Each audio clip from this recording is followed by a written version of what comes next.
job. So Larry Lymphocyte informed me of what cancer is all about. Now, I would like to introduce you to my co-author, Larry Lymphocyte, except now I've got some technical problems. One is that if I was to bring him up in front right here, you would not see him because he's too small. Secondly, you wouldn't hear him because he doesn't have a voice. But I did capture him on videotape. So this time, I would like to introduce you to my co-author, Larry the Lymphocyte.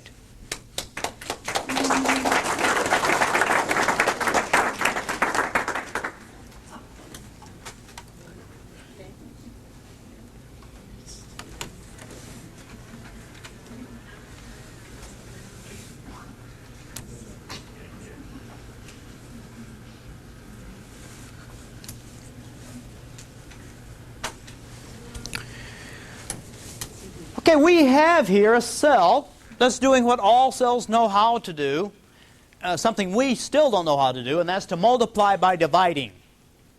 We haven't been able to figure out how to do that.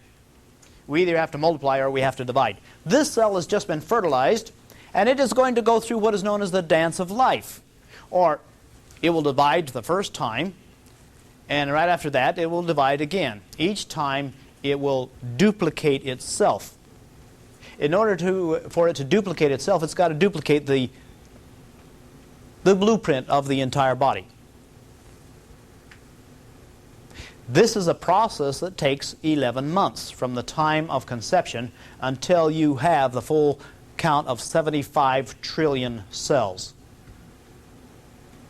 This is a rather amazing thing when you consider the fact that it is actually very, very accurate. Only 1 out of every few million are mutant. The rest are accurate. The rest have the DNA. This is the DNA. It's a long spiral staircase, nucleotides, a nucleoprotein configuration. And the first thing that happens before a cell can divide, this has to actually divide. But if it was to divide in half, it would only have half the information to pass on. So you have nucleotides on the inside of the nucleus that attach themselves in proper sequence to the DNA, so that by the time the DNA finishes its division, instead of dividing in half, it is actually divided in 2. This, ladies and gentlemen, is my co-author, Larry the Lymphocyte. Notice that he has the capability of changing direction. There has to be some type of thought process going on, regardless of how minute it is. And notice also he is very friendly to the red blood cells, but he's not too friendly to that metabolic garbage that he just found. He simply stops and has lunch. He gets rid of the metabolic garbage. So we find that Larry has the responsibility of keeping things clean, tidy. There's a little bit of bacteria there, a little streptococcus, and he surrounds the streptococcus and begins to get rid of it by ingestation. Ladies and gentlemen, you're watching the original Pac-Man.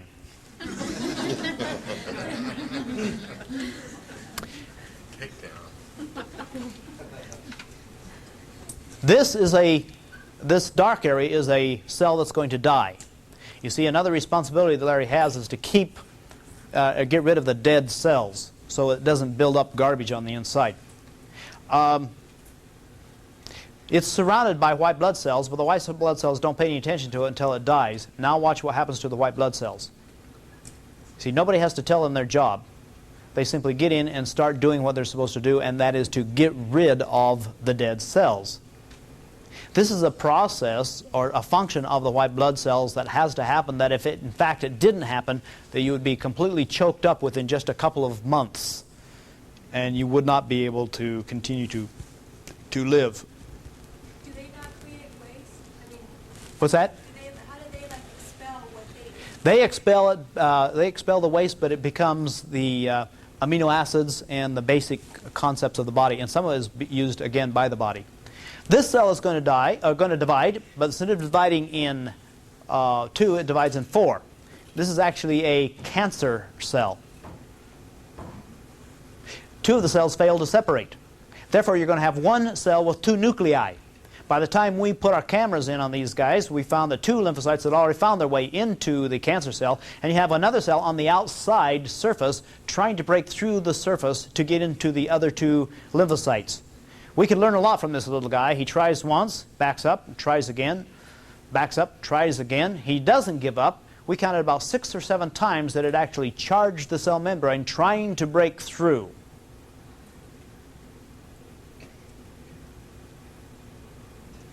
And finally,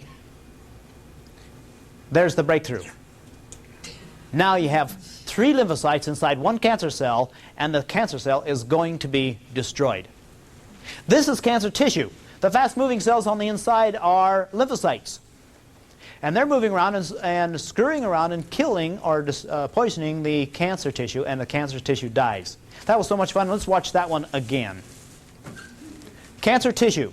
You have 2 lymphocytes moving around, destroying cancer tissue by poisoning them, and the cancer can't handle it anymore, and there is the total and complete destruction of the cancer. Now, isn't that exciting?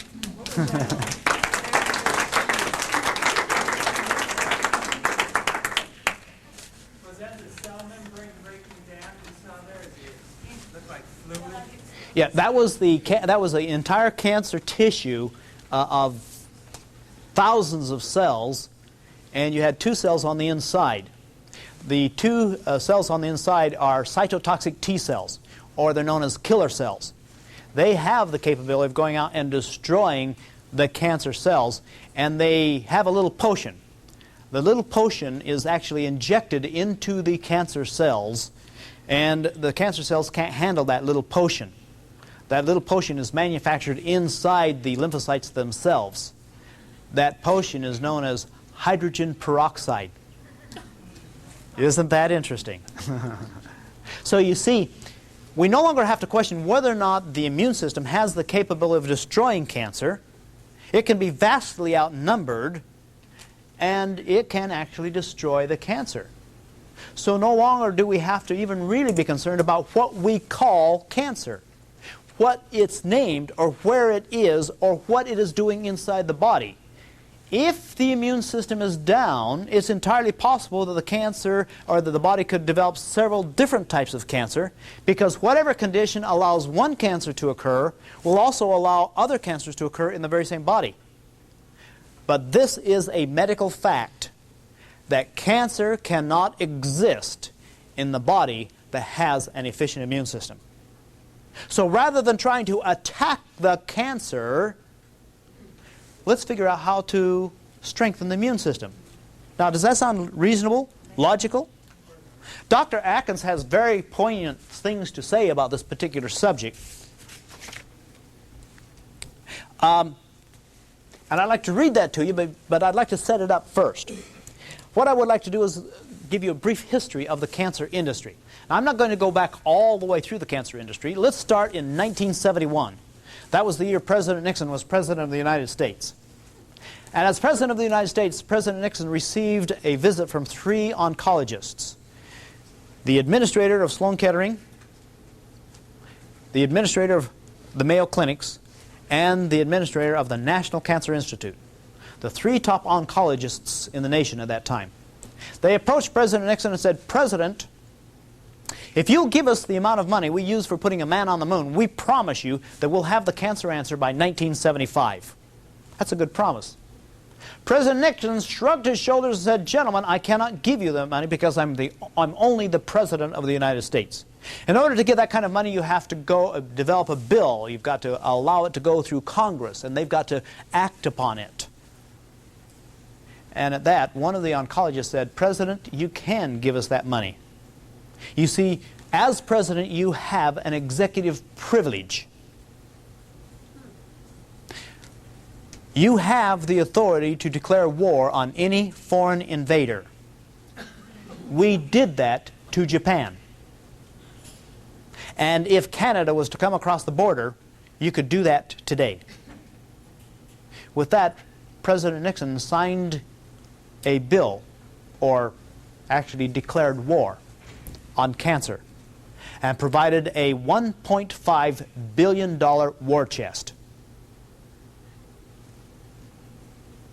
Then he turned to the American public and he said, "We have declared war on cancer, and we want you to participate." Now, did we participate? You bet we did. We red-blooded Americans, we participated. We matched funds. We came up with another $1.5 billion of donated money. That's $3 billion, and that was just the catalyst needed to establish the cancer industry. Immediately, we find that people got involved. Insurance companies begin to write what is known as major medical policies to cover the exposure of major cancer problems. The pharmaceutical organizations got involved, and they begin to develop what are known now as chemotherapeutic drugs. Over 500 drugs were submitted to the Food and Drug Administration for licensing for the AMA. Of the 500 drugs, 40 of them qualify. And by their very definition, every chemotherapeutic drug has to be carcinogenic, because every chemotherapeutic drug either attacks the cell membrane to destroy the fastest growing cell of the body, or it attacks the DNA, which causes a mutation.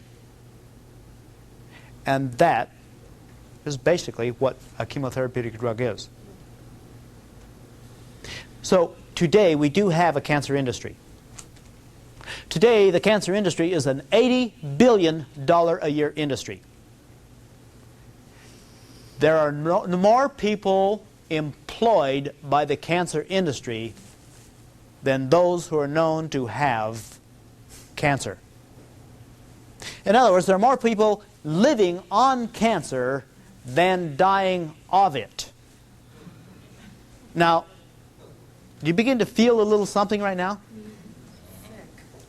I hope so. Because this is the way I felt as I was doing this research. I couldn't figure out why we didn't have a whole bunch of people going towards strengthening the immune system. Let me show you how simple that is. And Dr. Atkins agrees with this. He says, although cancers should not be in the body, and we all agree with that, although cancers should not be in the body, they are not foreign objects. Therefore, the war on cancer is illegal. They're made of tissue. They're grown by the body itself. Thus, it is possible the cancer represents a condition. Notice it's been reduced from a disease to a condition. Cancer represents a condition in which the host's defenses are weakened, a condition in which the balance of power between the host's resistance and the condition process is tipped in favor of the condition. It is not logical to weaken the patient further with radiation, chemotherapy, and surgery. But rather, cancer treatment should begin by augmenting the victim's resistance so that he can ward off the inroads of the runaway cancer cells. Most of the strengthening comes under the heading of immunology. And this type of treatment has been almost uniformly suppressed. Now, when I say almost uniformly suppressed, I can tell you, except for very few places, immunology is unheard of. I'm thinking of a gentleman. His name is Alan Rosen. He developed bone cancer when he was 24 years old. He went to the doctor, and the doctor said, well, in order to save your life, you're going to have to lose your leg. He finally decided that, well, if that's the case, we'll lose the leg, save the man. He lost his leg just below the knee, and for the next 7 years, he went through hell. We're talking about chemotherapy, radiation, surgery. We're talking about losing his head, losing his mind, practically losing his wife, losing his job, losing his standard of living. And for the next 7 years, they used him in virtually every type of chemotherapeutic activity. Finally, after 7 years, he went to the doctor again because he wasn't feeling too well. The doctor took an x-ray and came back and showed him the x-ray, and the x-ray showed that he had bone cancer throughout his entire body. The doctor said he lit up like a Christmas tree. And he said, I think you've only got about 3 weeks to live. With that, Alan Rosen got on the telephone and he began to call all over the United States. He wanted to donate the last 3 weeks of his life to some scientific organization with the possibility that whatever they found out about him, that they could help somebody else who might have bone cancer. He met a Dr. Juilliard, not a medical doctor, a scientist, not even a member of the United States, but he works at UCLA Medical School in the basement. He talked to Dr. Juilliard over the phone, and the Dr. Juilliard said, I can't even touch you. I'm a scientist, not a medical doctor. I can't touch you because you're not released from your doctor. Alan Rosen got into his car, drove over to his medical doctor, and got a release from his medical doctor, went with his entire portfolio, all of the information he could get from the medical doctor, to Dr. Juilliard. Dr. Juilliard studied his case, took a sample of his immune system, took a sample of the bone or the cancer, and then in the next 24 hours, he took this information and put them in petri dishes in a laboratory, and I guess proceeded to carry on a little bit of wars inside this laboratory. The next day, he invited Alan Rosen in, and he re-injected his immune system into the heel of his foot. And he told Alan Rosen that within 24 hours, he would be feeling better. 24 hours, he was feeling better. There were no side effects. Nothing that he had experienced before. And 48 hours, he's feeling even better than that. And in fact, he continued to feel better and better and better. And 4 months later, they could not find cancer in his body. You see, Dr. Juilliard is an immunologist. Dr. Juilliard can't receive a grant from the National Cancer Institute. He cannot. They won't give it to him. He only receives money from people that know what he's doing. And in fact, his cure rate is 40%. His cure rate is 40%. He's not even a medical doctor. He is a scientist, an immunologist. And the only people he ever sees are the people who have already been classified as terminally ill and have less than a month to live. Still has a cure rate of 40%. You see, can you see the difference between an immunologist and the cancer industry? The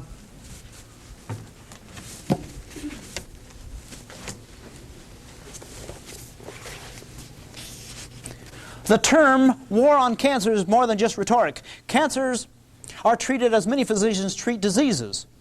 There is an invader that must be attacked, removed, or in some way killed. Don't worry about how sick the treatment makes the person with cancer. Kill the cancer, forget about the rest. This reasoning borders on irrational, for chemotherapies and radiation cause so many diverse systemic effects that the patients sometimes die of the side effects rather than the tumors themselves. Chemotherapeutic agents, by their very nature, are cellular poisons. How can they do the recipient much good? Now, what would happen if the medical profession said, King's Epsks, we've known what cancer is all the time. We decided to fess up. If the medical establishment recognized nutrition and exercise as a better way of dealing with cancer, I think it would become obvious that nutrition and exercise should be able to counter most other diseases. And what then? The entire pharmaceutical industry would come crashing down. Nobody would be willing to trust drugs anymore, and everyone would rely upon nutrition and exercise techniques in most illnesses. The leadership of the drug industry, the American Cancer Society, the AMA, and other medical groups would be threatened with extinction. There would be lobbyists and politicians displaced and out of work. In short, there would be widespread disorder and havoc in the business community. And we wouldn't want that, would we? I am glad Dr. Atkins made that statement. You see, as a medical journalist, I can quote him. Now, it would be great if somehow we could have some scientists come out and tell us what cancer really is. Well, we do. We do. And in fact, in October of 1989, it happened. October 1989, we have two people win the Nobel Prize in Medicine. University of California, San Francisco researchers win the Nobel Prize in medicine. Why did they win the Nobel Prize? Listen carefully. Cancer was once thought to be a bewildering variety of diseases with too many causes to count. Does that sound familiar? That's what we're told today, right? But Bishop and Vramas found that the oncogenes are the single unifying explanation of how cancers occur. It's almost as if these two esteemed scientists read my book, The Cancer Answer, and then won the Nobel Prize. That would be great if I could say that, but I can't say that. You see, they won the Nobel Prize from information that they had published in the medical journals in 1976. 13 years ago.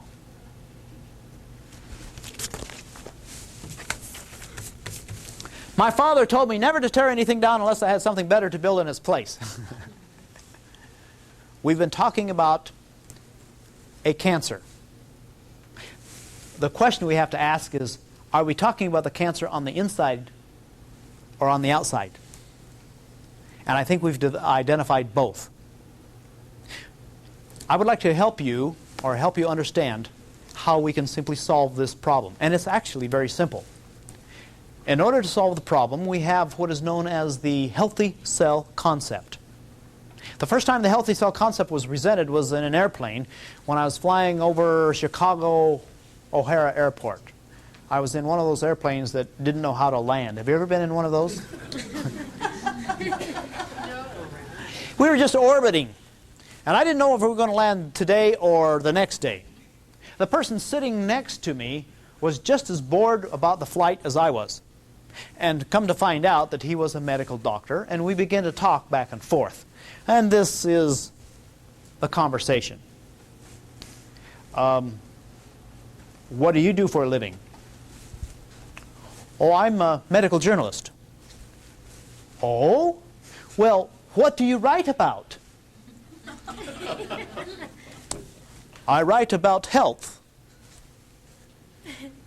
How can you be a medical journalist and write about health? Simple. I pulled out a napkin, took my pen out of my pocket, and I drew a circle on the napkin. And then I entitled it,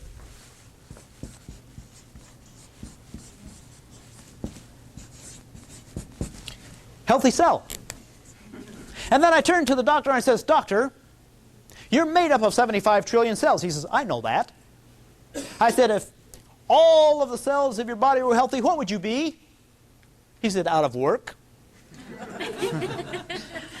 He had a sense of humor. And then we got serious about this. If all of the cells of your body were healthy, what would you be? Healthy. All right, very good. He says, well, Al, you're making something that is very, very complicated, too simplistic. I says, no, quite the contrary, doctor. You're making something that's very simple, too complicated. Obviously, you could tell that we were not going to agree on that airplane flight. But we actually had agreed to, though we were going to disagree, we weren't going to be disagreeable. And so we also knew that we were not going to be bored the rest of the flight. He said, well, how do you propose we help the cells to become healthy? I says, Doctor, there's only 4 things that we humans can do to help the cells to become healthy. He says, what are those? And I says, I thought you'd never ask. And I quartered the paper like this so I could talk about each one of them individually. And the first thing I began to talk about was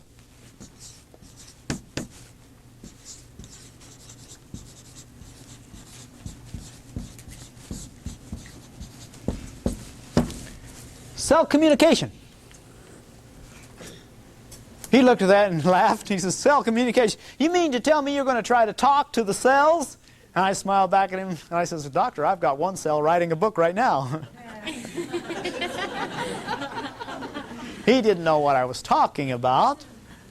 But you see, cells have the ability to communicate. That is part of life. That in fact, that's the very definition of life. That's the essence of life. Cells have the ability to communicate. Anything that's alive can communicate. Anything that's dead does not communicate. Rocks are dead. They don't communicate. Cells are alive. They communicate. Even plant cells have the ability to communicate. I said, remember, doctor, when the scientists took a plant and connected it up electronically so it could measure the amount of electrical activity going on inside the plant while it was growing? He says, yes, I remember that. I says, do you remember when that particular scientist went into that room and proceeded to kill a mouse in front of the plant? And remember what happened to the plant? He says, yes. The plant registered a greater amount of electrical activity. I said, and not only that, but every time that particular scientist went into that particular room with that particular plant, that plant registered a great amount of activity. In other words, the scientist had taught that plant how to fear mankind. Which gives me a better excuse why I shouldn't be mowing my lawn, right? I'll jump at any excuses for that. But you see, plant cells have the ability to communicate.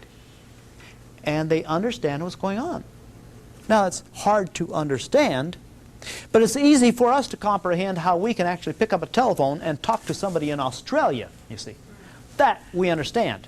Or we turn on the television and we can see what's happening over in Kuwait, you see. Those things we accept. But we have a hard time accepting the idea that these very, very intelligent cells are carrying on conversations at all time. When in fact our scientists are beginning to understand that. Our scientists have identified several of the communicators.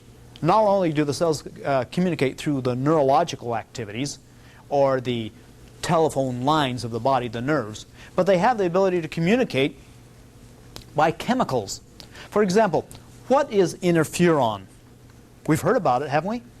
From the brain.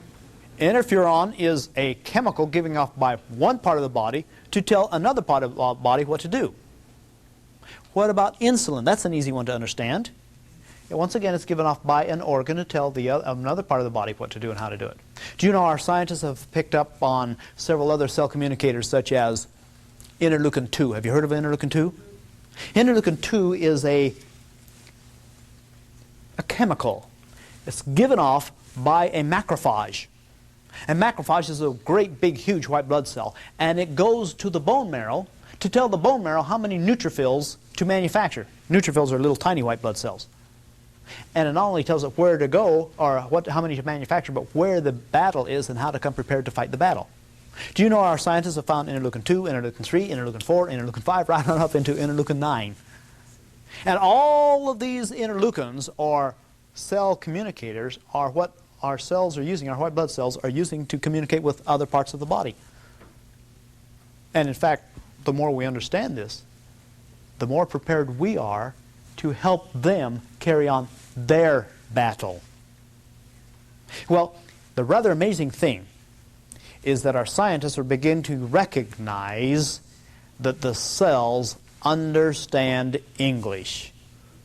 We don't have to learn their language. They understand English. Well, that's hard to understand, except that one of the worst things a person can be told is, you have cancer.